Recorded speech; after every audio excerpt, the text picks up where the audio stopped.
Alors, on chôme de 1000 au cœur du pouvoir. Nous allons, voilà comment ça va se dérouler. Nous allons d'abord donner la parole au docteur Diallo, qui est le patron de l'Harmattan. Ensuite au colonel Biranwan, qui va parler de l'auteur.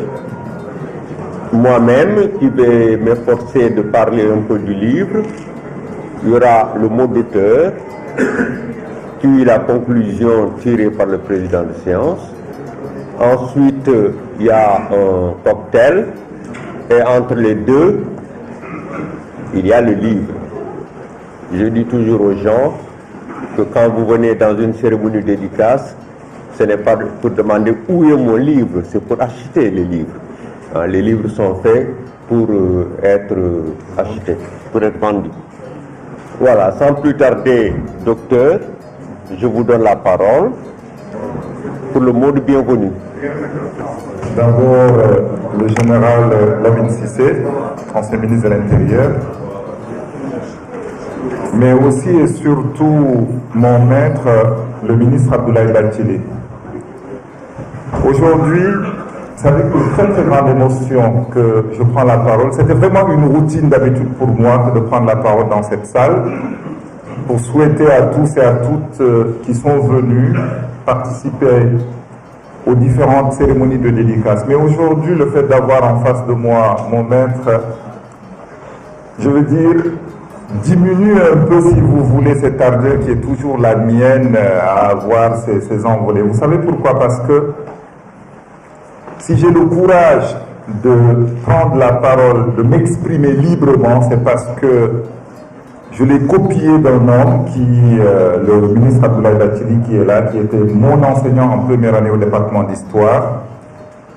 Et c'était toujours avec une admiration qu'on le voyait se promener devant nous à l'amphithéâtre de la faculté de droit, avec une aisance dont il est le seul à avoir le secret. On n'a jamais vu le professeur Bathily nous administrer un cours, notamment c'était le cours sur Samori.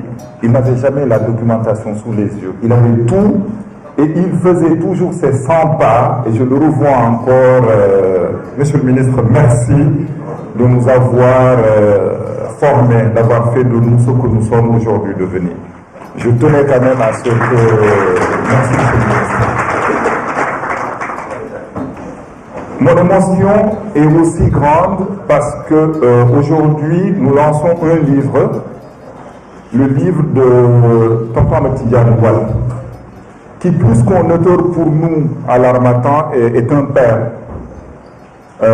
Aujourd'hui, d'habitude, quand on a nos cérémonies de dédicace, les samedis après-midi, on est généralement deux à être là. C'est moi ou M. Koli parfois si je suis absent du territoire et celui qui filme. Mais aujourd'hui, toute l'équipe dans son intégralité est là, Tonton Amadou. Il faut faire un autre.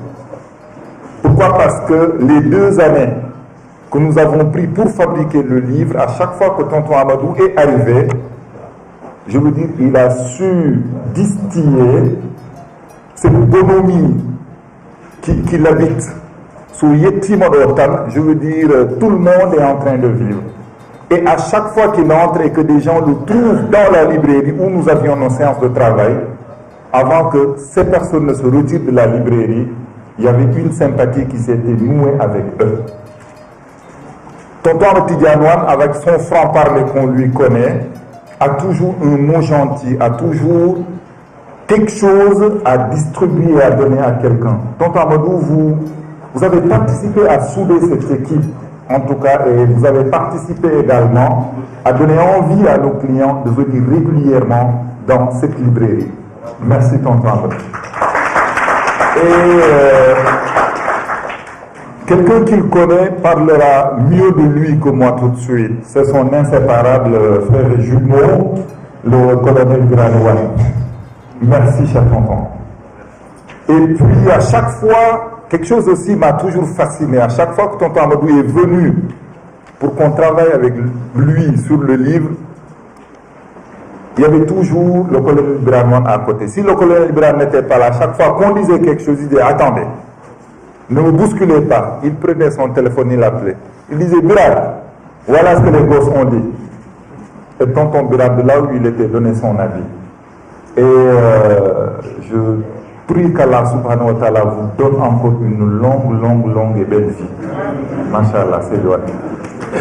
Et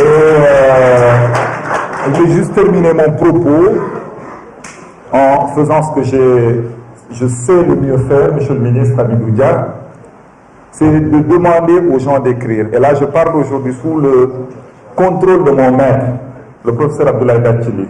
Nous sommes des historiens. Pour écrire l'histoire de ce pays, nous avons besoin de ce que nous appelons les sources. Et les sources, chacun de vous dans cette salle, je le dis en m'adressant à ses chers oncles, à ses chères tantes, qui ont servi ce pays, qui, comme Tonton Amati Diagne Wane, détient par derrière lui un pan de la mémoire de notre pays. Prenez la plume, écrivez, témoignez, racontez vos vies. Il n'y a aucun détail qui n'a pas du tout son importance dans l'histoire d'un pays. On est dans l'obligation de témoigner et de partager. Cela nous donnera, nous historiens, de la matière pour faire et écrire cette véritable histoire de notre pays. Et cela nous permettra également de montrer en modèle les gens qui méritent d'être montrés en modèle. Vous savez pourquoi? Parce que ce ne sont pas toujours ceux que nous voyons à la télé, ce ne sont pas toujours que une certaine média nous impose qui sont les modèles. Les modèles sont généralement ceux qui sont en back-office, les gens qui travaillent, les gens qui se donnent, qui se lèvent chez eux, sortent de la maison à 6h30 ou 7h, ils sont dans leur bureau. Ils travaillent honnêtement, ils servent leur vie. Et tous ces gens-là, chacun dans son domaine, a emmagasiné et a accumulé une certaine expérience. Vous avez, chers oncles, chères tantes, l'obligation, et je pèse bien mes mots, de restituer ces expériences avant de partir. C'est ce que Tonton Amati Diagne a eu à faire à travers le livre que nous lançons aujourd'hui, dans la collection que nous avons lancée, est consacrée uniquement à ces récits de vie. Et nous l'avons appelée la collection Mémoire et Biographie. Témoignez, écrivez, donnez-nous de la matière, on en a besoin pour montrer à notre jeunesse des modèles, mais on en a besoin aussi et surtout pour écrire l'histoire de notre pays. Je vous remercie à tous et à toutes d'être venus. Je laisse le soin à mon oncle, tonton Amati Diagne Wane, de dire merci et de rendre hommage à Tante Babilo. Pourquoi? Parce qu'elle est toujours revenue dans nos discussions. Et c'est aussi ça, le charme de notre vie. Et surtout, c'est aussi ça, le secret de toujours de la bonhomie que vous avez. Merci à tous. Je commence à tout à l'heure. Ablaye Diallo, pardon. Je voudrais dire aussi, mon émotion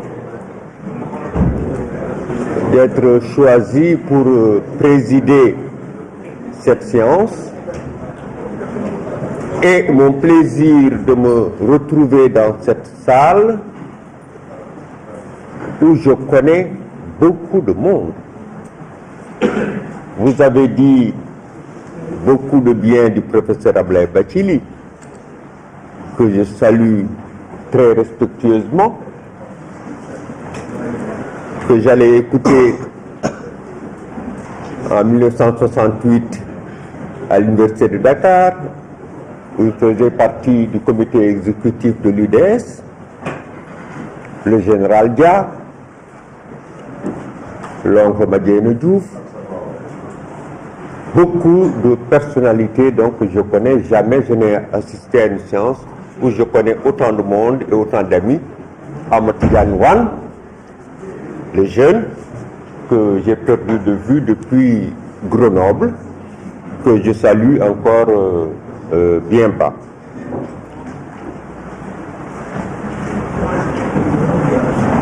Je vais maintenant donner la parole au colonel Birane Wane, qui est le jumeau de tonton Amati Diagne Wane et qui a commis une très belle préface concernant le livre. une préface qui est également un témoignage, tellement leurs relations sont vieilles, tellement leurs relations sont des relations jumelles. C'est lui qui va avoir la tâche, la redoutable tâche de nous présenter l'auteur. Colonel, vous avez la parole. Professeur Diallo, bonsoir. Professeur Diallo, bonsoir. Énumérer, c'est prendre le risque d'oublier, de mettre ce qu'on aurait dû ne pas oublier. Donc je me garderai bien d'énumérer, de désigner, de nommer personnellement ces autorités qui sont là présentes. Je suis tenté de le faire, mais je me retiens. Je m'abstiens et je préfère dire, mesdames, messieurs, bonsoir. Mon cher Sosie, et non moins Julien, bonsoir. C'est une redoutable tâche que de présenter quelqu'un, même si on le connaît. C'est déjà regarder dans une classe, essayez de vous localiser dans cette classe, essayez de rendre par le verbe tout ce que vous voyez au fond de la glace. C'est déjà une tâche redoutable et terrible, disons même à la limite impossible. Donc, on m'a demandé de présenter mon jumeau. Jumeau, ce n'est pas un mot emprunté comme ça, dit au hasard, mais un jumeau, ce n'est pas forcément ceux qui se suivent dans l'arrivée au monde. Le jumeau, ce sont ceux qui partagent finalement tout et qui en tout se ressemblent. Alors, mon cher Sosie, mon cher jumeau, s'il m'arrivait de heurter un peu ta susceptibilité, tu voudras bien me le pardonner. Présenter en Matijanois, c'est à la fois facile, mais c'est plus difficile que facile. Mais je choisis ce qui est le plus difficile, c'est de parler de cet homme-là. Amatijanois, nous présenter un homme, c'est d'abord le définir dans ses caractéristiques, se définir dans son comportement, se le définir aussi dans son moral et sa vie de tous les jours. Je ne vous ennuierai pas avec tout cela, mais je serai tout simplement, non pas d'être bref, je ne le promets pas, j'ai pris la parole, je vais essayer de la compresser de manière que ceux qui vont arriver après puissent parler, mais ne me reprochez pas d'être un peu long, parce que quand on présente quelque chose de difficile, il faut bien prendre son temps. Et je vais prendre mon temps. Vous ne m'en voudrez pas. Alors, Ahmed Jaman, le voilà. Physique, présent, assis. Et puis voilà, il vous regarde. Le définir, c'est dire comment il se présente, les constantes, la taille, le poids, la couleur de la peau, le regard, la tête, la mise, le port. Tout cela, il faut le définir. Je vous en fais grâce et je ne le ferai pas. Regardez-le. Ce que j'ajouterai simplement, c'est que c'est un homme élégant, à la mise sobre, mais très riche, à la démarche dandinée, légèrement, et très agréable à regarder, au verbe coulant, il ne cherche pas ses mots, et c'est un monsieur pas suffisant, mais présent en ce qu'il fait, et il le fait avec beaucoup de précaution, sans recherche particulière. Quand il parle, il faut l'écouter. Et l'écouter de très près pour l'entendre. Il nous rappelle le président Kadhafi. un homme digne, un homme qui est parti, avant peut-être l'âge, mais qui est parti quand même. Dans quelles conditions, c'est pas moi de le juger. Donc Kadhafi, quand il parle en réunion de chefs d'État, et c'est à peine s'il ouvre la bouche. Vous ne verrez jamais ses dents. Il sourit difficilement. Mon sosie, c'est un peu ce profil-là. C'est pas qu'il ne veut pas se faire entendre, mais c'est simplement parce que c'est dans sa nature de parler comme ça. Il a un gestuel précis, mesuré non pas au millimètre près, mesuré parce que c'est à la fois élégant et ça accompagne le propos qui est très posé et donc le gestuel aussi est très posé. C'est cet homme-là que vous avez en face de vous. Je passe sur les caractères.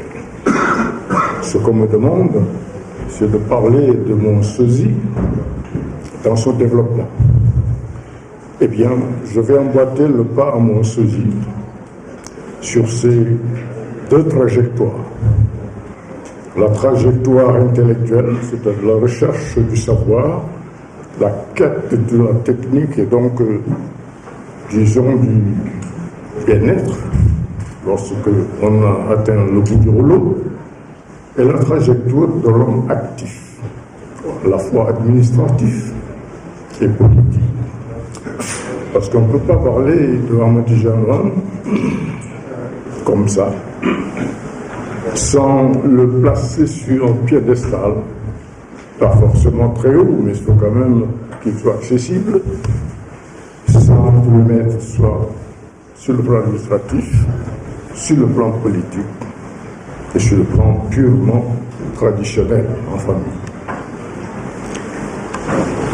J'emboîterai donc le pas de Ahmadiyya dans sa trajectoire intellectuelle d'abord. Dans sa trajectoire d'homme en action, en fin de quête de savoir, et Ahmadiyya en action politique. Emboîter le pas, c'est suivre son nom lorsque le soleil est derrière vous.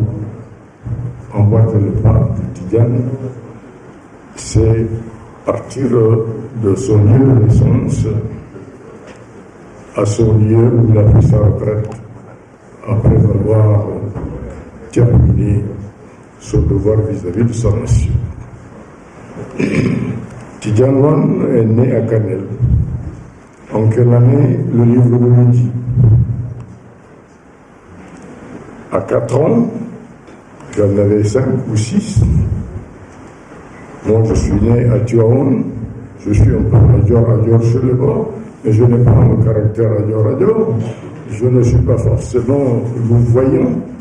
Ils sont là. Peut-être que certains Adior le sont. Donc, on s'est rencontrés, lui et moi, à 4 ans, lui, moi, 5-6 ans. On n'était pas à l'école française, on suivait l'école coranique. Et nos ascendants nous ont envoyés à Djoum, où on a fait un an. Et à chacune de ces étapes, je m'arrête pour rappeler ici et là quelques anecdotes. À Djoum, 4, 5, 6 ans, on était auditeurs libres. On n'était pas encore inscrits. Il nous arrivait parfois d'aller cueillir des jujubes, du bureau blanchier, des bureaux blancs, ou alors on nous maraudait un peu dans les champs de pastèques. Notre tonton, notre père, notre frère, dont la fille est là, s'appelle Rachou Marwan, pour nous éduquer, nous avait laissé à la cantine. Nous vivions au même niveau, au même titre que les ruraux de Djoum, et nous vivions de fer. C'est les gros haricots de la guerre de 1945. On suivit le troupeau de la cantine, pour aller le faire paître et le ramener le soir. Il nous est arrivé un jour, nous avons écarté, nous nous sommes écartés un peu de cet itinéraire et notre frère nous a appelés Il nous a copieusement corrigés. Et bien naturellement, comme j'étais le plus âgé, j'ai pris le plus lourd. Mais comme il est un homme futé, il m'entraîne toujours dans des choses impossibles.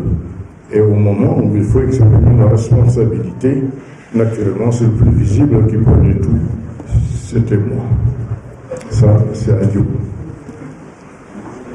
À Canel, nous avons fait un an.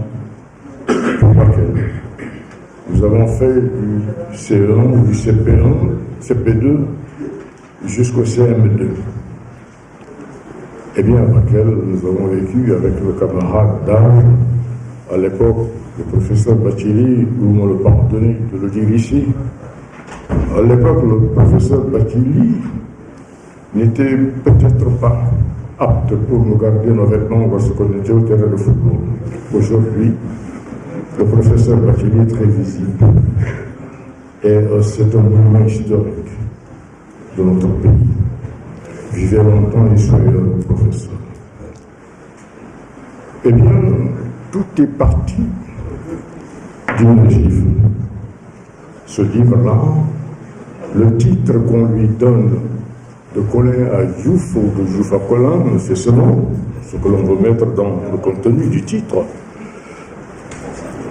Ou l'histoire d'un chaume de Nil, et ça je reviendrai vers la fin. Et donc, il a reçu cette gifle. On peut dire qu'elle est peut-être à l'origine de sa détermination pour réussir. Il n'a jamais voulu jouer le second rôle, ce lui a valu cette gifle en classe. Et partout où il est passé, c'est la même chose qui se reproduit. Étant candidat au CEP, il y a réussi, naturellement, après son jumeau, en l'occurrence moi, et le prix qu'on lui a décerné, c'est écrit dans le livre, il l'a jeté par-dessus les autorités qui étaient là, par-dessus la palisse, le mur de l'école. Premier signe de révolution, de révolte, premier signe pour dire aux gens que finalement je suis au-dessus de tout cela. Prêtez-moi autre chose que cette médiocrité. Et donc, à partir de là, il a combattu jusqu'au bout la médiocrité. Madeleine Diouf, qui est dans la salle, qui a fait le lycée Federbe avec Amadi Javan, peut peut-être mieux que moi sans définir un peu ses élucubrations parfois, ses élucubrations sur le plan du geste, c'est pas sur le plan du verbe. Il parle pas beaucoup, mais quand il s'y met, il est difficile à arrêter. Donc, Madeleine Diouf qui est là, peut le dire. C'est toujours, j'accompagne mon jumeau, il prend son avion, il va en Europe, et là, il a subi des difficultés monstres. Malgré tout, il a réussi à son diplôme d'ingénieur agronome. Il rentre au pays. Voilà, la formation, la trajectoire intellectuelle s'arrête là. Ndioum, Canel, Bakel, Saint-Louis, Paris, Paris-Dakar. La seconde trajectoire, c'est-à-dire la suite de la première, prolongement plus exactement de la première, c'est sa vie active. Il arrive, plein de lui-même, plein de son savoir, après avoir ici et là rejeté toutes les propositions du père, du frère, du cousin, de la voisine, toujours égal à lui-même, se fixant un but, il faut qu'il l'atteigne. Il est arrivé à Richard Toll où il n'y avait que de l'argile, il n'y avait que de la terre rouge, et il a réussi à y faire pousser la canne à sucre. Si aujourd'hui nous avons du sucre, c'est grâce à cet homme-là. Memran et les autres, ils ont été mus par l'intérêt et la possibilité de s'outiller, donc de s'équiper, pour donner de la valeur à la canne à sucre en la transformant sur place. Il aurait pu le faire, on ne lui en a pas donné les moyens. De la canne à sucre, il est revenu. Il est parti. Je saute des étapes pour aller très vite. À Tambacounda, les Terre-Neuve, n'en a pas plu. Il a eu une petite altercation avec Habib Thiam, que Dieu ait son nom, et puis il a démissionné. Il a démissionné de la fonction publique. Il est allé créer ou acheter ce qu'on appelle un peu comme à pêche. Comme à pêche, c'est complexe, artisanal de pêche. Mais c'est une petite unité industrielle. Alors, si M. Ahmed-Tijane Wane a maintenu le concept complexe, c'est que vraiment c'est un monsieur qui veut se dépasser pour montrer réellement qu'il est au-dessus encore de cette petite unité artisanale de pêche. Mais il a gardé quand même le nom complexe artisanal de pêche comme pêche. Puis, les choses ont moins bien marché. Il a tenté ici et là le marché africain un peu partout, mais il a été obligé de mettre la clé sous le paillasson parce que son attente n'était pas satisfaite. Puis il revient dans la fonction publique en tant que directeur. Je dis bien directeur, je préciserai tout à l'heure, en tant que directeur de la Caisse de préoccupation et de stabilisation des prix. Il a été nommé, il ne s'est pas nommé, il a été coopté, je crois que j'appelle Masson, monsieur Masson. Eh bien, il dit que je ne mettrai pas les pieds dans cet établissement tant que son dirigeant n'a que qualité de directeur. On me nomme directeur général ou je n'en veux pas. Finalement, le livre vous le dit. Il a été nommé directeur général contre la loi et il a fallu rectifier la loi après l'avoir nommé. Et il faut le faire. Moi, je ne l'aurais pas fait. Certains d'entre vous, certainement, n'auraient pas tenté cela. Pas tout le monde. C'est bien certain.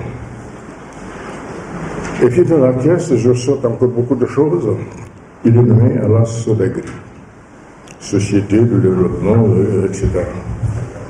Alors, et là aussi, il a fait des merveilles.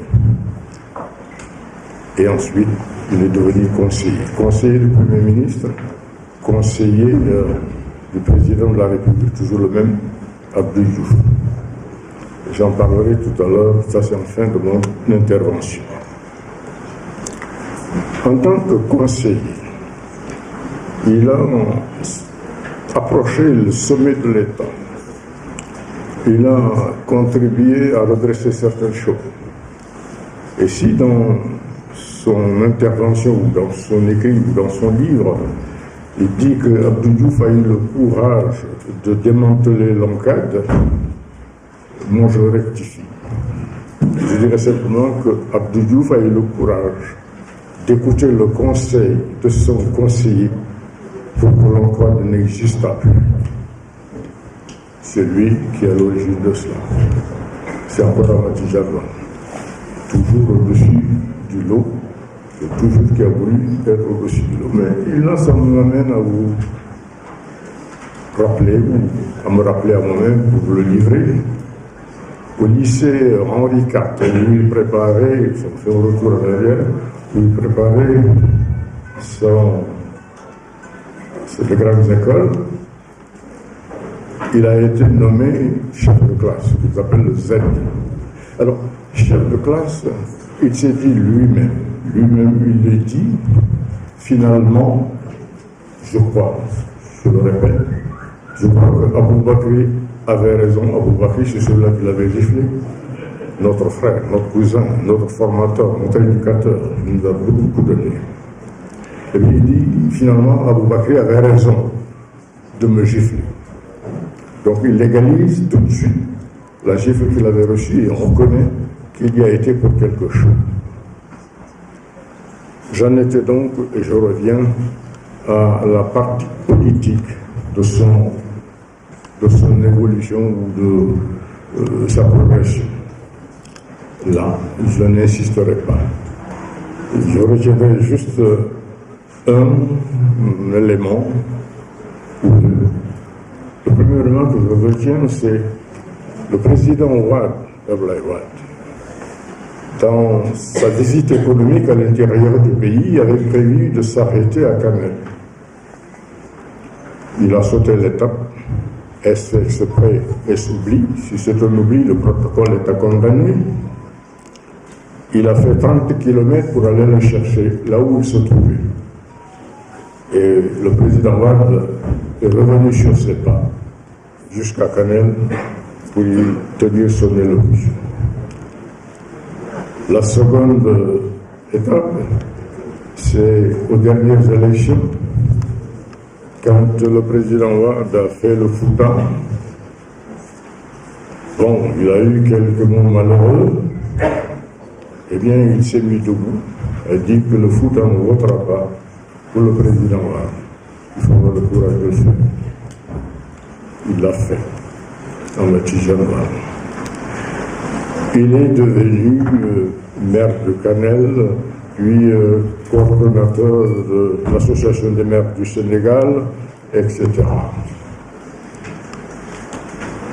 Le troisième et l'avant-dernier point, c'est un peu ce que lui, il appelle les institutions dans son livre. Il a parlé de la Constitution des institutions. Le titre qu'il donne ne me satisfait pas, mais je dirais moi plutôt le procès des institutions. Je tire la Constitution, je l'aligne comme couverture, comme page de garde de ce qu'il a appelé institution, et je le confonds dans le même discours et dans la même critique. Il a parlé de la Constitution. Il y a des choses à rectifier, il y a des choses à ajouter, il y a des choses à supprimer.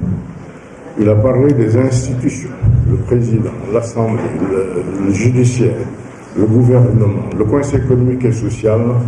Il y a des choses à ajouter, il y a des choses à retrancher, il y a des choses à supprimer purement et simplement. Il a osé le dire, et il l'a dit haut et fort. Lorsque un homme arrive à ce seuil, il critique quelque chose, il le démolit et il propose. C'est un peu, je parle devant des pédagogues, pardonnez-moi de le dire, ça fait un peu, c'est hautement pédagogique. C'est pas bon. Voilà pourquoi, voilà ce que je propose. C'est ce qu'il a fait tout au long de son assistanat auprès des autorités de ce pays. Donc, si je regarde avec un peu de recul, M. Amadou Tijane Wane, qui est là, il a balayé le devant de sa porte avant de s'attaquer à celle des autres.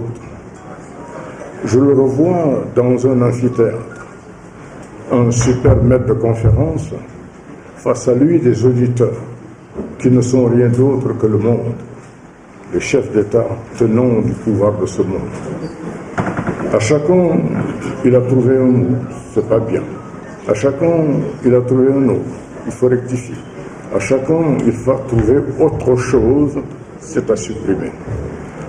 Donc, un homme élégant, dans un amphithéâtre bondé de chefs d'État, de gens du monde, cet homme, apparemment effacé, a osé dire à chacun d'entre eux, ce n'est pas bon.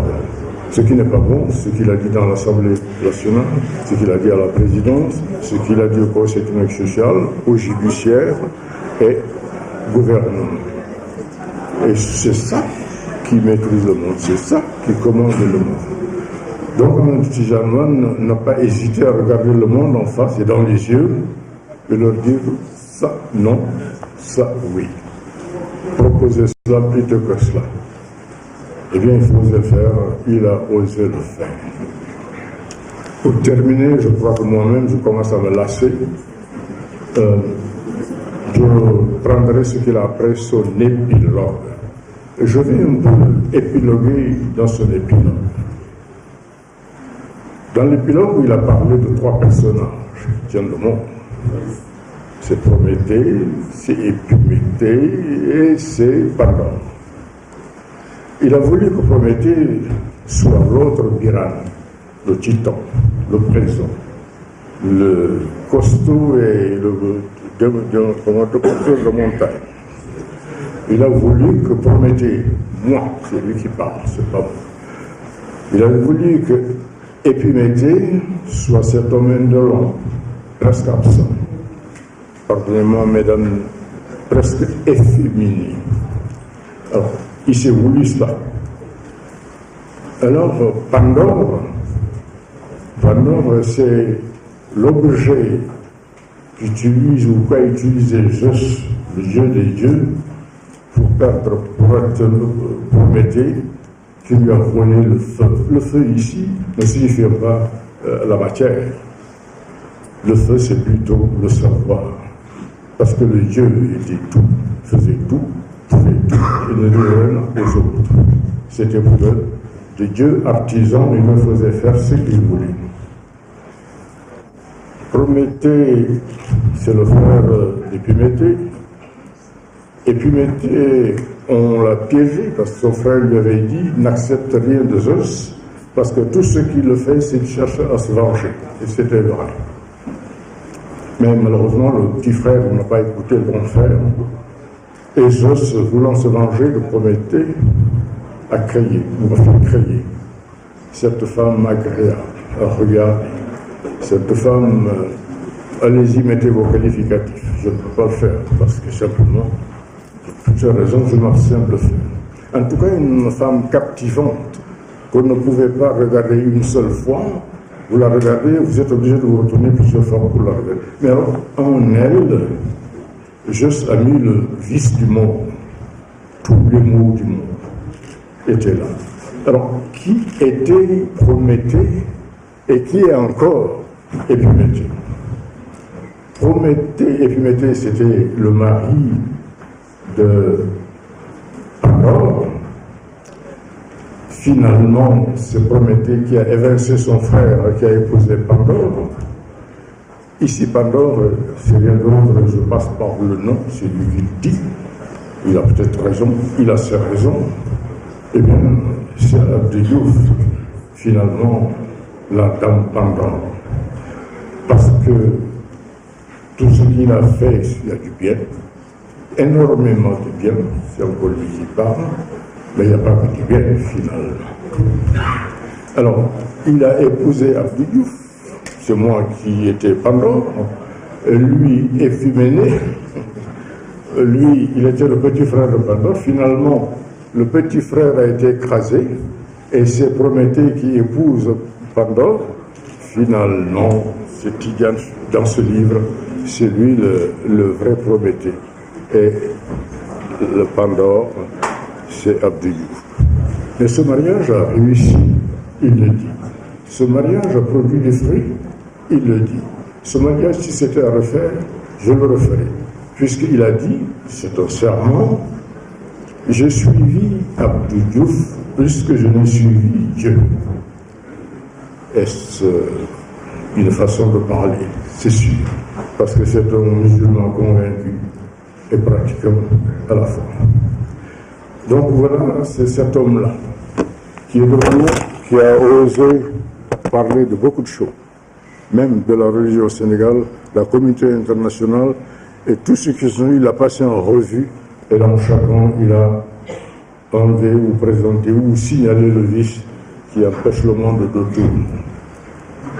Mon cher Sosie, et voilà au terme de mon intervention. Mesdames, Messieurs, j'ai été long, incohérent, disons découragé. C'est possible, je le reconnais, mais présenter mon souci, c'était difficile. J'ai essayé de le faire à ma manière, et selon mes faibles moyens littéraires, s'il en existe. Eh bien, mon cher Sosie, pardonne-moi d'avoir écorché de toute sa sensibilité. À vous, mesdames, messieurs.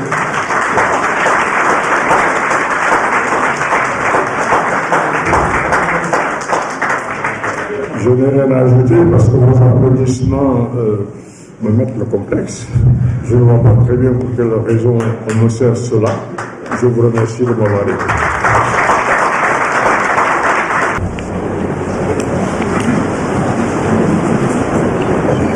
Colonel, merci de ce témoignage à la fois vrai et succulent dont vous nous avez gratifié à propos de votre jumeau, tonton Amadou Tidiane Wane. Je vais m'efforcer de dire quelques mots sur le livre. Bien sûr, il ne s'agit pas de le déflorer. Il s'agit de donner au lecteur ce que Roland Barthes appelle le plaisir de lire, de découvrir au fil des pages la richesse exceptionnelle de ce livre. De Colin à Diouf, on chôme de 1000 au cœur du pouvoir, édition L'Harmattan, collection Mémoires et biographie, 269 pages. Je voudrais commencer mon propos d'abord par un propos liminaire dont vous comprendrez l'importance par la suite. J'ai une grande fierté à présenter ce livre de l'oncle Amadou Tidiane Wane pour plusieurs raisons. La première, c'est qu'il est le jeune frère de Abdul Aziz Wane, 1929, Tabaski, 1963, à l'âge de 35 ans, qui est le premier Africain à intégrer l'école centrale en 1954 et qui a eu une influence, mais alors considérable, sur les gens de sa génération, qu'il a littéralement fasciné.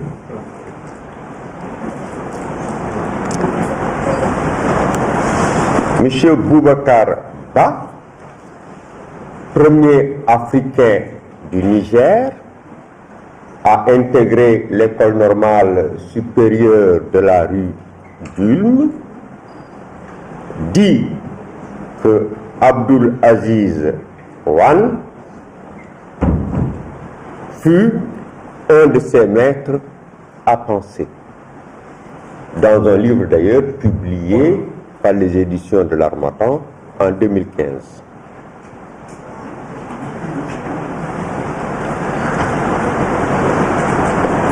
Abdul Aziz Wane fait partie de l'excellence africaine qui, sans rien renier de ses origines, a appris à l'école française l'art de vaincre en ayant raison. Je fais allusion à l'autre qui voulait apprendre l'art de vaincre sans avoir raison. Son ami Cheikh Hamidou Kane s'inspire de lui dans le personnage de Salif Ba, qui est le héros des Gardiens du Temple. Salif Ba, c'est le contraire de Samba Diallo, qui lui n'a pas pu sortir de son ambiguïté et qui va en mourir. La deuxième raison de ma fierté de présenter ce livre est que tonton est le père du médecin de mon épouse. Ce n'est pas rien. Je veux citer le colonel médecin Yohanidou Thierno Molle Wane, épouse Dia, qui est donc une dame d'une grande humanité et surtout d'une grande générosité dans l'exercice de son métier.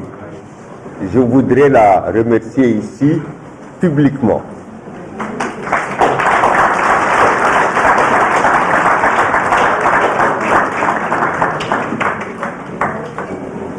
Et signaler aussi que dans la salle, il y a 2 enfants qui sont mes amis de Abdul Aziz Wan.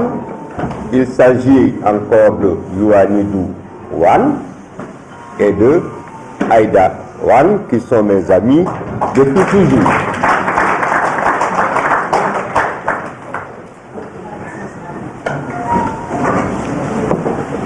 Tonton Ahmad Tidiane Wan, vous l'avez rappelé, colonel, est un brillant ingénieur sorti de l'INA, spécialiste de l'agriculture. Il est connu pour sa compétence, sa rigueur morale, faite de fortes convictions, arrimée à une connaissance indubitable du pays et de ses terroirs. De Richard Toll à Tambacounda, de Kanel à Bakel, je le dis dans le désordre. Partout, il a apporté son expertise, notamment en matière agricole, mais pas seulement. Maintenant, la dernière raison qu'il me faut parler, il s'agit de mon grand-oncle Abou Bakri Khan, petit frère de ma grand-mère maternelle, Mariam Racine Khan. C'est lui, instituteur à Bakel, qui est l'auteur de cette fameuse gifle. Il faudrait que je m'en excuse auprès de M. Ahmad Tidiane Wan et que je m'en explique. Cette gifle a été rapportée 66 ans plus tard dans un livre que j'ai eu le bonheur d'écrire avec Youssou Margane Guissé et qui s'appelle « Le dernier fils de la Grande Royale ». Je noterai au passage d'ailleurs que malgré cette gifle, il y a beaucoup de personnages qui dans le livre Tonton portent le nom de la Grande Royale. La vraie, où elle est? Voilà. La vraie, elle est morte. Non, elle est là, elle est là. Voilà. À la page de ça. Elle est où là? Voilà. Voilà. Et pour parenthèse, je parle sous le contrôle du professeur Ablaye Bakili, qui est historien.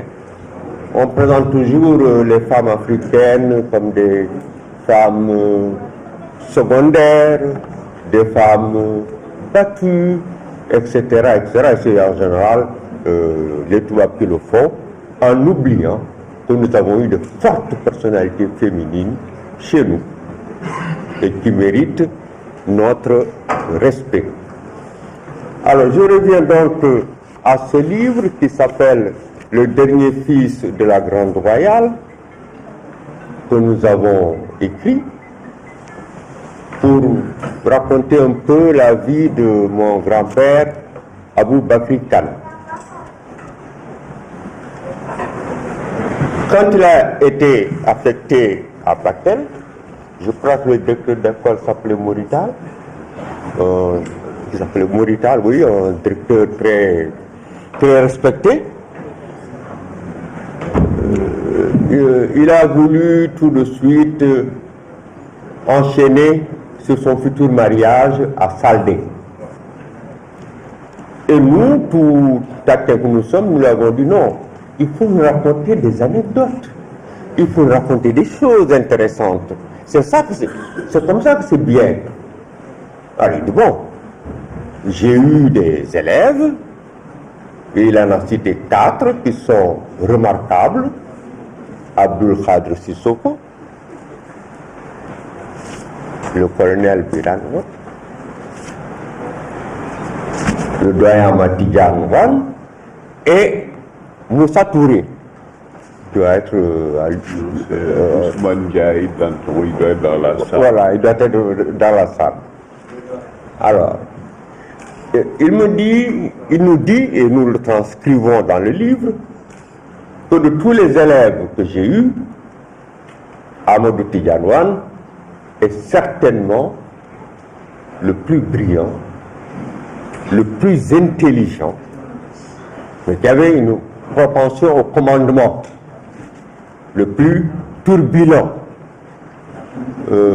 C'est pourquoi je lui ai infligé une gifle dès le départ, tout de suite, mais en disant c'est parce que c'est quelqu'un, et c'est dans le livre, pour qui il avait une très grande estime. Je ne savais pas que cela allait avoir un tel retentissement, mais il me revenait d'expliquer que quand Abou Bakri Kane parle d'Ahmad Tidiane Wane, il en parle avec beaucoup d'admiration. Élève brillant, dit-il, intelligent, un peu révolutionnaire, c'est comme ça qu'on dirait aujourd'hui, un peu dissipé, indiscipliné, mais très intelligent quand même. Alors, s'il y a une faute, c'est donc nous, c'est nous qui avons fait revenir cette gifle comme anecdote. Je voudrais donc dire et en témoigner toute l'affection que Abou Bakri Kane, instructeur, avait pour son élève qui aura par la suite le parcours que nous savons. C'est pourquoi, c'est au nom de tout cela que je demande à tonton Ahmad Tidiane Wane de pardonner, entre guillemets, et par-delà, outre-tombe, puisque Abou Bakri Kane est décédé, de pardonner cette gifle qui a été à l'origine de cela, donc une réconciliation solennelle entre le maître et l'élève.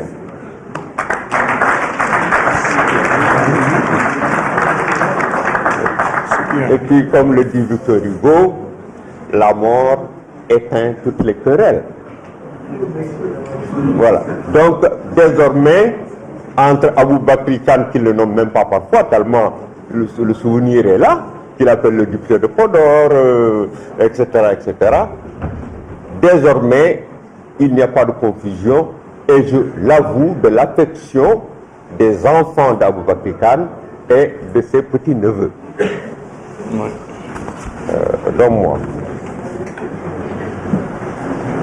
Pour en venir maintenant au livre, j'ai oublié de citer, de dire que, voilà, je crois que je l'ai déjà dit, Abdelaziz Wane a ses 2 enfants qui sont dans cette salle et qui sont des amis à moi. Yohanni Douane, donc, et Aïda Wane. Alors, pour en venir au livre, c'est toujours malaisé de présenter un livre. Soit on dit tout ce qu'il y a dans le livre et il n'a plus d'intérêt pour le lecteur. Soit on met de l'eau à la bouche des futurs lecteurs. C'est ce que je vais essayer de faire.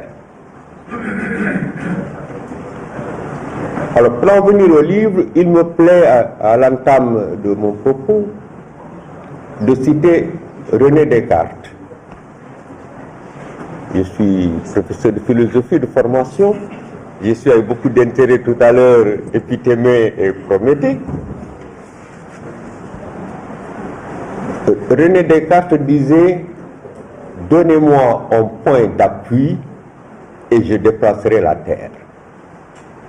M. Ahmad Tidiane Wane dit « Donnez-moi un chaume de 1000 et j'arriverai au pouvoir ». Donc tout est question de point d'appui, tout est question de point de départ. Ici, le point de départ de M. Amadou Dianouane, c'est donc ce chaume de 1000 qu'il a su utiliser avec beaucoup d'agilité pour arriver au cœur du pouvoir. Nous ne sommes pas devant une biographie. Nous sommes effectivement devant des mémoires. Parce que la biographie a quelque chose de trop personnel, de trop individuel, qui est distinct des mémoires qui sont toujours liées à la vie publique et au parcours public. Donc nous sommes bien devant des mémoires.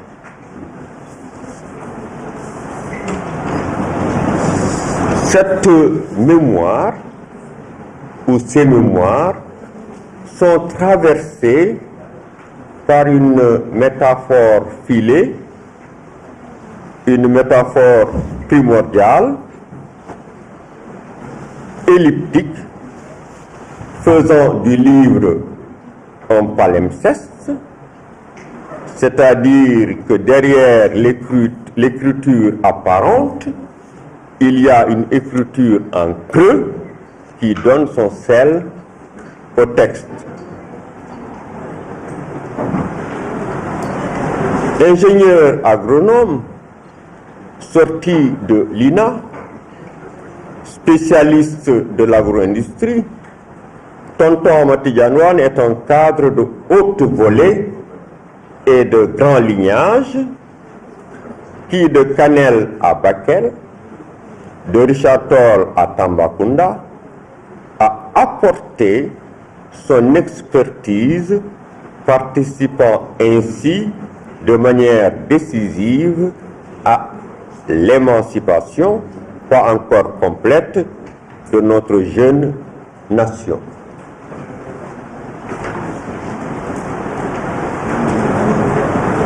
La gifle de Aboubakry Kane est-elle à l'origine de tout cela? Si elle l'est, c'est vraiment une gifle féconde. Une gifle féconde qu'il faut saluer.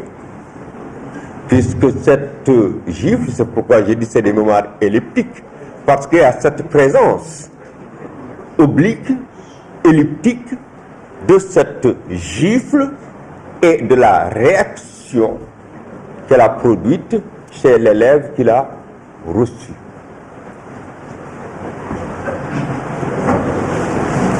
La gifle a toujours quelque chose de douloureux, comme pour figurer la douleur de quiconque veut monter au sommet et à l'excellence.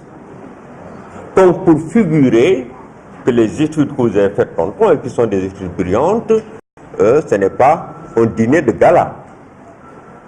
De ce point de vue, vivement des élèves qui soient giflés et qui aient une réaction, parce que nous tous avons été giflés, mais on n'a pas eu, n'est-ce pas, le parcours que vous avez eu. J'ai été très sensible à cela, parce que cela renvoie à l'éthique Peul, je suis Peul, ou à l'éthique même africaine.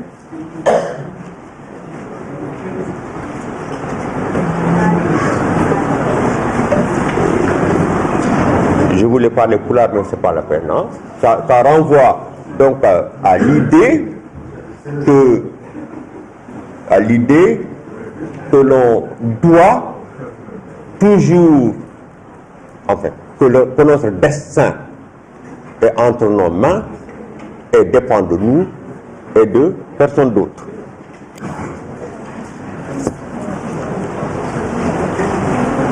Monsieur Amadou Dianouane raconte l'expérience qu'il a eue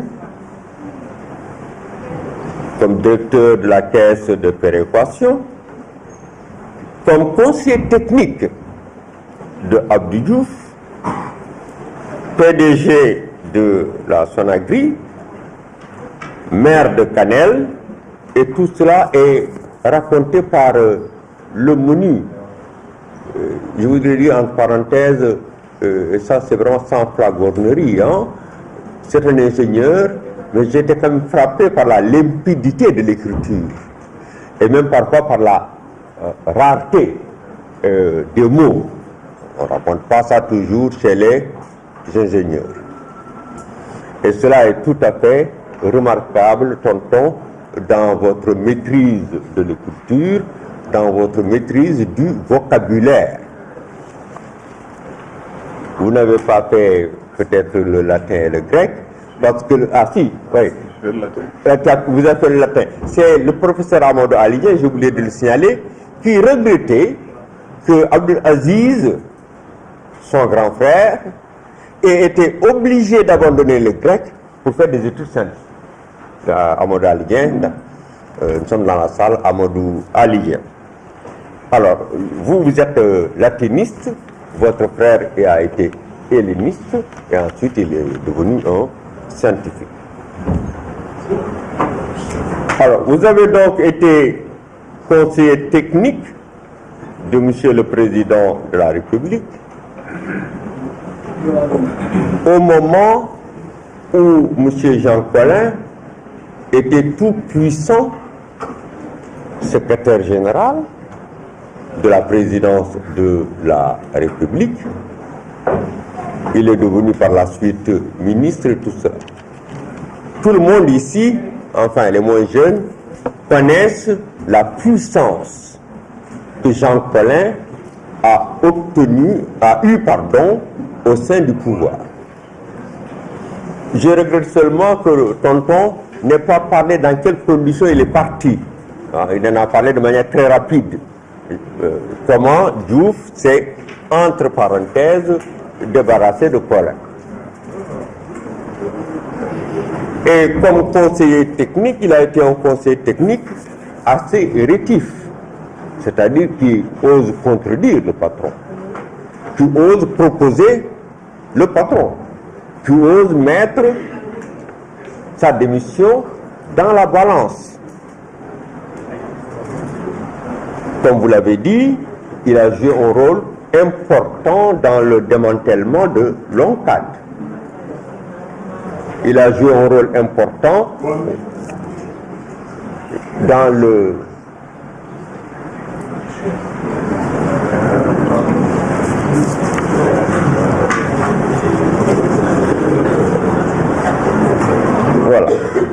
un rôle important comme conseiller technique auprès de Abdou Diouf. Et c'est très intéressant comment il raconte l'histoire du canal Cayor, avec lequel il n'était pas d'accord, mais que Diouf préférait.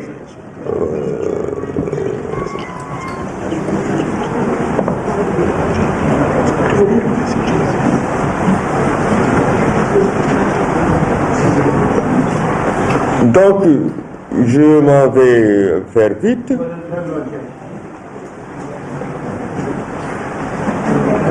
Mais il montre aussi et surtout que Diouf a eu le malheur, entre guillemets, d'être là pendant la période des ajustements structurels, mais que malgré tout, que Diouf est quand même, vous m'excusez du terme, c'est le même qui l'emploie, était quand même un peu un roi fainéant, c'est-à-dire très délégataire, qui aime beaucoup déléguer, se reposer sur les autres. Puisque la preuve, c'est qu'après le départ de Collin, le nouveau délégué fut Ousmane Tanor Dieng. Et le livre se clôt sur une réflexion concernant notre constitution et nos institutions. Réflexion très profonde, pragmatique, liée à l'expérience. Et il y a un élément qu'il donne en exemple et sur lequel je suis parfaitement d'accord. C'est quand il dit que les présidents de la République ne devraient pas être en même temps chefs de parti. J'espère que historiquement, nous arriverons à cette période où le président de la République n'est pas en même temps chef de parti, comme ça a été le cas jusqu'à présent, Senghor, Diouf, Wade et Macky Sall. Mesdames et messieurs, c'est là les quelques mots rapides que je voudrais dire sur ce livre inépuisable, produit par notre tonton Amatidjan Wan, et relancer l'appel d'Ablaye Diallo à ce que ces gens-là qui ont fait partie des premiers artisans du Sénégal écrivent leur mémoire. Parce que malheureusement, la jeunesse ne connaît pas très bien ce qui s'est passé. Moi, j'en ai fait l'expérience. Tous les jeunes qui ont 20 ans ou 25 ans, ils ne connaissent même pas Senghor. Ils ne connaissent même pas Senghor. Ils ne savent même pas c'est qui. Alors, c'est quand même quelque chose de terrible. De pas admissible. Hein? De pas admissible. De pas admissible. Et voilà, c'est sur ces mots que j'allais terminer en demandant au professeur Bakili, mais d'où Bakel tient-il ce prestige qui fait que tout le monde est passé par Bakel. Voilà, merci beaucoup. Oui, interrogation du professeur Dia. La seule dynastie que j'ai connue, qui a régné pendant 1000 ans, c'est les Bakili. C'est les Bakili. Ah. Sans interruption, sans coup d'État, sans coup de je l'ai connu, il est là. Il avait le khéto. Vous ne savez pas ce que c'est le khéto. Samba, tu m'entends, mais ne fais pas attention. Je connais sa famille. J'ai eu des liens, enfin mes ancêtres ont eu des liens avec ces gens. Quand vous entendez parler de Konko Boumoussa, Boumoussa c'est les maths. Boumoussa Sleman, c'est Bakili. C'est un de mes arrière-grands-pères qu'on a fait sauter, enfin son jeune frère, en 1776. Toutes les fêtes, notamment Tabaski et Korité, Bakili est là devant chez moi. Un petit frère. Il oublie qu'il a été ministre, qu'il a été professeur, qu'il a été ceci, cela. Un jeune frère soit le bienvenu. Mais j'ai beaucoup d'émotions parce que des souvenirs continuent. Je n'arrive pas à m'arrêter. Évidemment, j'ai eu des remerciements à mon père Abdoulaziz Ouad, qui m'a éduqué, qui m'a transmis la polarité. La foutanquité, si on peut l'appeler comme ça, la fierté de soi-même, sans orgueil, la dignité, mon souci et moi,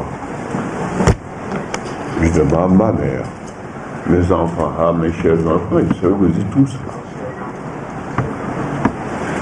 Colonel, les gens te font souvent des éloges. Par-delà toi, il y a tes frères et tes sœurs qui sont là. Et avant toi, il y a eu, retenez votre souffle, la vraie grande royale.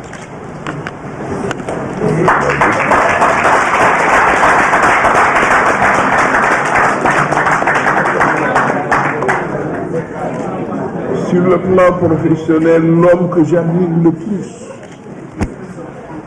qui m'a beaucoup aidé, avec modestie, un croyant sincère, un tijaan, Dieu le sait. Voilà, Dieu le sait. Conseil du Premier ministre, moi, presque une fois tous les 15 jours, Djibril m'appelle. Pierre, on va faire une tournée dans la bourse. Ok, monsieur le ministre. On me trouve en bas. On prend sa voiture, sans avertir personne, autour. coopératives, les ceci, les ça. Personne ne nous connaît. On revient, on discute en chemin. Moi, je rends un peu compte au Premier ministre, et lui, peut-être qu'il rend beaucoup compte au Premier ministre. Ah, Djibril Sène, si je pouvais être comme toi, ingénieur agronome de l'INA, avant nous. Mais personne ne connaît Djibril Sène. Lui, ce qu'il connaît, c'est Dieu. Point final. Deux autres que je voudrais citer, mais citer, c'est solidité. Du voyez le Tidor, et on a été là, 6e. Et puis il a eu le courage de motiver en seconde, il est parti chez le bourgeois, au lycée Rambo. Ils étaient ensemble en 6e. C'est un peu dans le livre. Moi, c'est un chercheur. Comme droit, j'étais miaou, miaou. Et puis en lui, il a cité le beau livre. Je voyais le dormir. Il a lu. Je me dis, tu dors? Oui, monsieur, je dors. Puis hello. Hello, nous dors. Le dimanche après, il me sortit en lui disant, non, j'ai plus. Je dis, mais c'est pas moi, c'est Serge Matillama. Il me dit que c'est toi, il ne peut pas le Tu ne peux rester ici pendant 3 mois sans sortir. La média, qui est mon pensionnaire, souvent pris d'excellence, notamment en sciences ex, sont partis ensemble en France. Et, tenez-vous bien en compte, pour sortir, il est à Alforêt, Marcelin Bergeron au lycée, moi je suis H4. Il faut qu'il m'envoie un peu et que je lui donne l'autorisation de sortir parce que j'étais son correspondant. Il y a des choses qu'on n'oublie pas. Je n'ose pas parler du général Cissé. C'est le beau-père à Marchand. C'est modestie. Il a été heureux de voir Djibril Sène, son ancien curé. Moi, je m'arrête parce que je vois le secrétaire général du Conseil économique et social, je vois Ousmane Diaye, le promotionnaire, on l'appelait Danton, et moi, et son père l'appelait Danton, celui qui ne dort pas. Général Diapo. J'en passe comme Hugo et les meilleurs. Ce livre, je crois que M. Diapo l'a dit, évidemment, monsieur K, Moussé K. Tu l'as vu au lycée, toi, Bâtiment plutôt à Baké? Non. Il est très jeune. Oui, il est trop jeune. Moi, il m'a eu au CMA, donc il ne pas participé. Mais il m'a eu avec Charles Sissoko, avec Ousmane Diaye, avec le colonel. Et Moussa. Comme il dit, d'abord, non, il s'appelle Mamadou Diallo. Je ne sais même pas où est Mamadou Diallo actuellement. Mais je voulais essayer sur 2, 3 points, parce qu'il se fait tard. Jean Collin.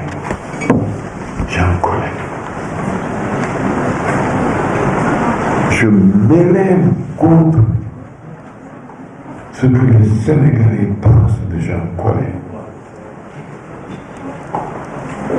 Voilà quelqu'un, et je ne dis pas, il est plus Sénégalais qu'Abdou et que nous tous les deux. Et parce qu'il est blanc, on pense qu'il exagère, qu'il fait ça. Personne ne peut dire aujourd'hui, depuis qu'il est mort, voilà une maison de Jean Collin, très jolie. Il a eu un compte, il a ceci, il a cela, il a fait de son fils, qui malheureusement est ici, je ne veux pas qu'il entende ce que je dis, qui est sorti inspecteur général de l'État. Tant que Collin vivait, ce jeune homme-là, il est resté modestement inspecteur général de l'État. Il a fallu que Collin parte pour que lui il puisse être là. Et tous les jours, à midi et demi, collègue ministre d'État, secrétaire général de la présidence de la République, descendait avec son fils, accroché à son bras, et ses collègues qui conduisaient, je crois que c'était Golf, non, rouge. Et à 2h30, 3h moins le quart, ils ont détruit, ils étaient oubliés. Peut-être j'ai passé moi et je connais le jour où les policiers ont voulu se révolter. On a pris des lipicots, bien. Que dois-je dire encore? Gérard Cissé, très connu maintenant, ministre de l'Intérieur, qui vient à Bigour, il faut appeler, voilà, alors non, il y a un écart tellement grand qu'on ne veut rien faire, il faut l'appeler le fils. Que quand il est venu demander la main de ma fille, ou son fils, je lui ai dit, tu nous as pris le pouvoir, tu l'appelais à qui tu sais. Et tu viens maintenant me demander ma.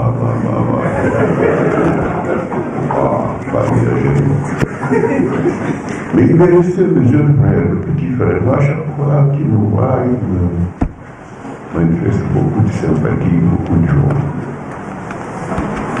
Je voulais seulement, j'ai insisté sur Jean Collin, parce que je pense que le Sénégal doit beaucoup à Jean Collin. Quand vous avez des difficultés avec les verbes, n'oubliez pas, c'est le moment où il y a les équipements structurels, en mondial, fonds monétaire, etc. Jean Collin quittait tout ce Dakar, sans temps, sans grille, sans interview, il partait, il réglait le problème. Il revenait et il a des comptes de chef d'État. J'ai rencontré dans le livre une anecdote pour montrer combien Jean Collin est sénégalais. Nous étions dans une très grande salle, dans l'immeuble ici, et il y avait des ministres, des ambassadeurs, on parlait de l'aide alimentaire. Mademoiselle Florent-Brochowski, qui est la représentante du Fonds européen, demande la parole à Jean Collin qui la lui donne et il dit il faut qu'au Sénégal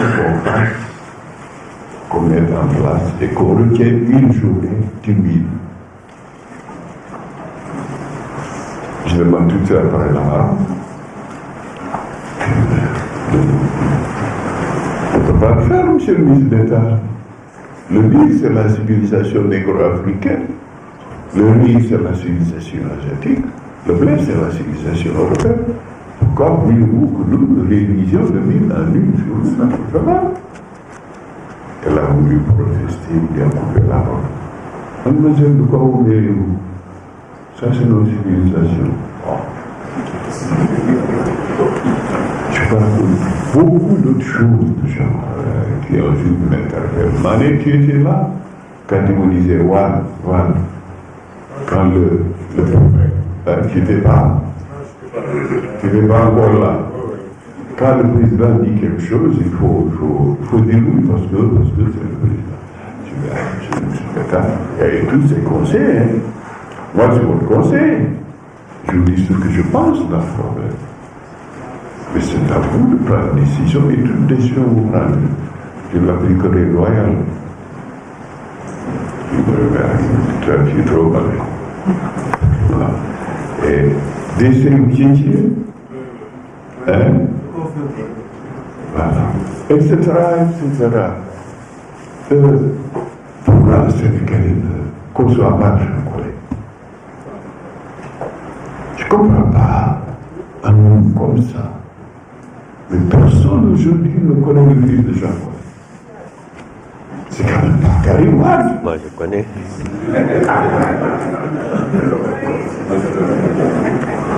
Collin n'a jamais essayé d'en faire un ministre, en ceci, en cela. Il n'y a légué aucune fortune. Moi, pendant 2 ans après la mort de Collin, j'allais jusqu'à son village. Bon, il est chrétien, c'est musulman, je m'arrêtais sur sa tombe. pensée pieuse, et puis je rentrais chez moi. Et c'est bon, j'ai lamenté moi. J'estime que le Sénégal doit beaucoup à Jean Collin. Et je souhaite que la presse fasse écho de ce que je viens de dire. Il ne faut pas qu'on commette le délit de faciès. Il faut réhabiliter Jean Collin. Jean Collin, c'était déjà la présidence là, plutôt gouverneur du Cap-Vert. Avant ça, il paraît, je ne sais pas, il a été, comment dire de Djoubel, avant l'indépendance. Un civil patriote Cameroun, à l'indépendance civile, gouverneur, secrétaire général de la présidence de la République, au revoir, ministre des Finances, ministre de l'Intérieur, ministre d'État, secrétaire général de la République.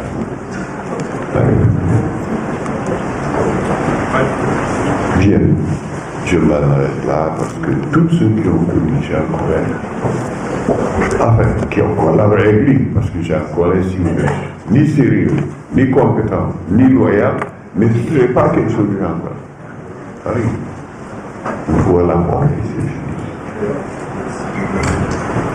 Nous devons beaucoup, nous les Sénégalais, particulièrement nous qui avons travaillé avec lui, on a beaucoup à Jean Collin. Grâce à autre chose, peut-être, le livre que vous le lirez avec intérêt. Avant de le faire, j'ai peut-être prêché dans le désert. Je vous sais, la Indiaï. Je m'arrête là. Nous devons inventer l'agriculture, l'alimentation du futur.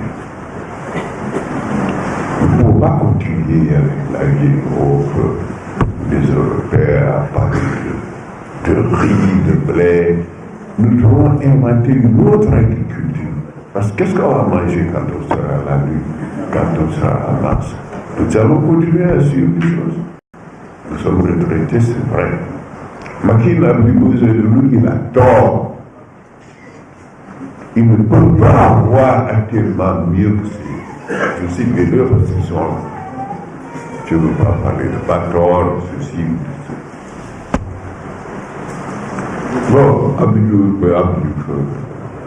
Djéba Idor, je n'ose pas trop parler d'une carrière brillante, qui a été ministre longtemps. J'en arrive à quoi? Peut-être à l'épilogue, je vais très vite parce qu'il faut qu'on sache les choses. Abdou Diouf m'a soutenu, Abdou Diouf m'a aidé, Abdou Diouf m'a défendu contre chaque ministre qui a voulu se battre mes crochets. À tel enseigne que moi, je me croyais au-dessus des ministres. Et je vous le jure, j'avais 5 ou 6 ministres techniques, je ne vais pas les superviser, à suivre, plus des ministères transversaux. Je me croyais au-dessus des ministres. Certains ministres m'ont proposé de l'agriculture, directeur de ces là, aussi bien. Mais Abdou Diouf, alors, avec toute cette confiance, je dois quand même dire que je suis déçu. Actuellement. Le PS, qu'on le veut ou pas, c'est l'histoire du Sénégal. Abdou Diouf, il n'a jamais rien compris. Il a tout acquis. Et tout acquis du PS. Il n'a rien. J'ai là, il faut dérouler. Qui était au GRA, une désir de recherche. Et quand Jean Collin est parti, qu'on a fait ce congrès, sans débat, et avant, nous, Niger, nous avons dit non, nous ne dépendions que d'Afrique. Et on lui a dit en clair, non. On n'a pas imité le PS là-bas. Mais en fait, les gens qui voulaient qu'il parte, parce qu'on est parti, la voie était nulle peut-être. Donc convaincu qu'il fallait rester un président. Il a accepté et la période a commencé. Sur le plan administratif, sur le plan politique, sur le plan syndical, pas pour Parce que Collin avait la partie administrative et il le tenait bien. Moussa Bagnas avait la partie politique et il le tenait bien. Madia Diop avait la partie syndicale, il le tenait bien. Et Abdou Diouf était là. Comme disait Sud, pour un feignant, régler le gouvernement. Mais en fait, il a mis les gens qu'il fallait, la place qu'il fallait, il suffisait seulement de contrôler. Qu'il a fait. Mais on l'a diabolisé, à commencer par Waki, Namanoukouli, Nako,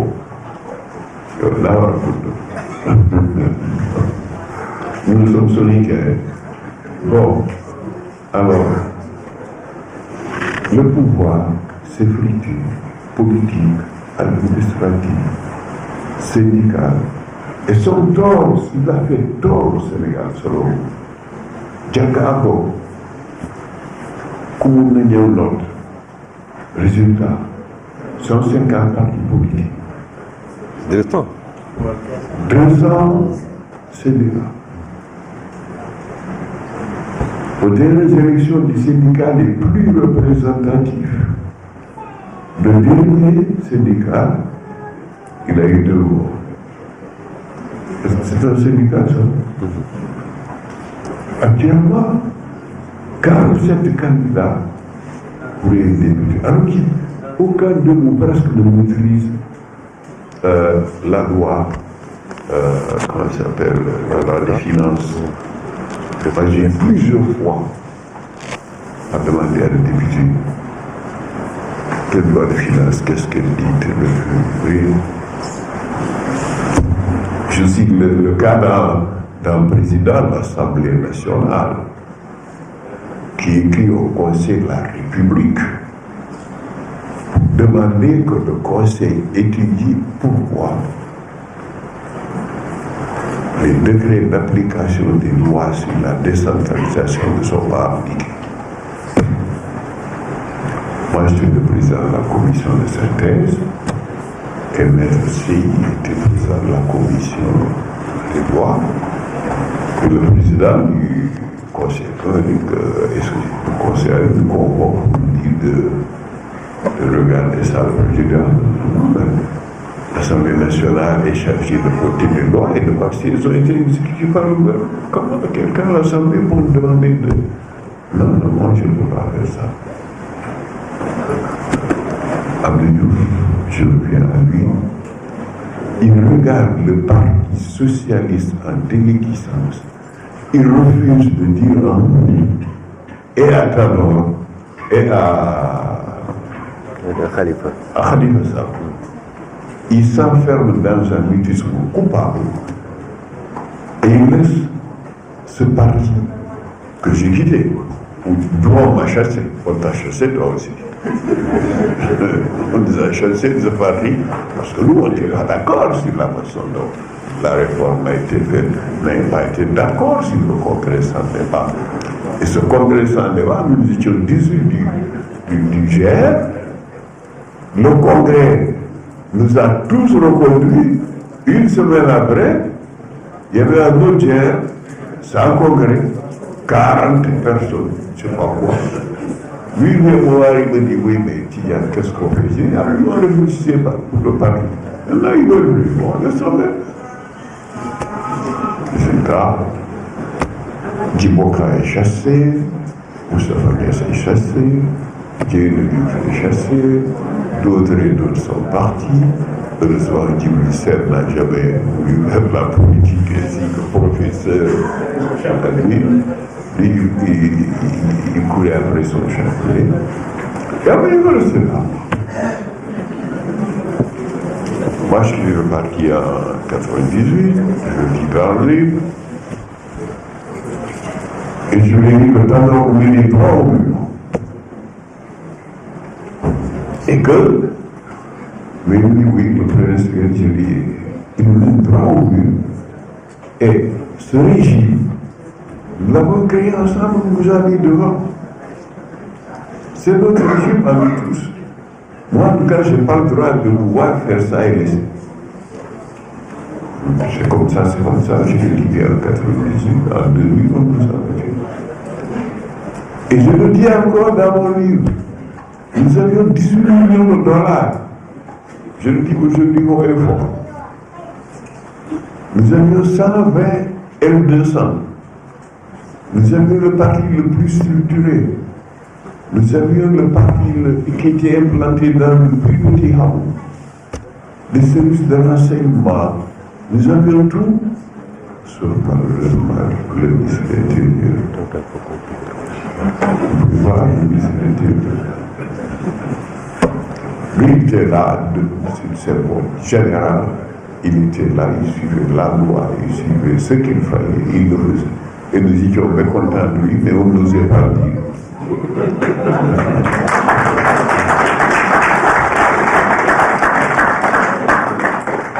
Entre les deux tours, je suis passé à lui sur Baïchak Diop, on va voir comment Diop.